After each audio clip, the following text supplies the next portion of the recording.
ہم کریں گے ہر مظلوم کی حمایت۔ بسم اللہ الرحمن الرحیم۔ السلام علیکم، میں ہوں حرین فاطمہ اور آپ دیکھ رہے ہیں حمایتی نیوز HD چینل۔ نظر ڈالتے ہیں آج کی اہم خبروں پر۔ سانگڑ بیورو چیف وقار بھٹی ملک بھر کی طرح سانگڑ میں بھی فشر فوک فورم کی جانب سے چوٹاریوں ڈیم پہ ماہی گیروں کا عالمی دن منایا گیا، جس میں فشر فوک فورم کے مرکزی چیئرمین میران شاہ، وائس چیئر پرسن یاسمین شاہ، مرکزی جنرل سیکرٹری رمضان ملا، پیپلز پارٹی کے رہنما شیر محمد ڈیرو دیگر نے شرکت کی۔ اس موقع پہ مقررین نے عالمی دن کے پروگرام پر خطاب کرتے ہوئے کہا کہ فشر فوک فورم ماہی گیروں کی عالمی تنظیم ہے۔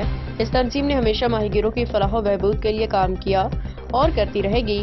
انہوں نے سندھ حکومت وفاق سے مطالبہ کرتے ہوئے کہا کہ جس طرح حکومت نے ہاری کارڈ متعارف کروایا ہے، اسی طرح ماہی گیروں کے لیے بھی ماہی گیر کارڈ کا اجرا کیا جائے اور ماہی گیروں کے بچوں کے لیے تعلیم کا بہتر بندوبست کیا جائے تاکہ ان کے بچے بین الاقوامی اداروں میں جا کے اپنے ملک کا نام روشن کریں۔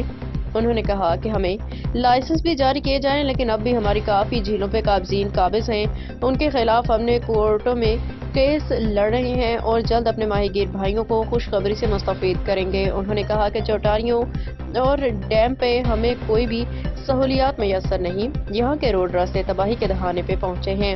اس موقع پہ پیپلز پارٹی کے رہنما شیر محمد ڈیرو نے کہا کہ فشر فوک فورم کے جو بھی مسائل ہیں ان کو پیپلز پارٹی آگے بھی حل کرتی آئی ہے، اب بھی ان کے مسائل ترجیحی بنیادوں پہ حل کرنے کے لیے ہر ممکن کوشش کرتے رہیں گے۔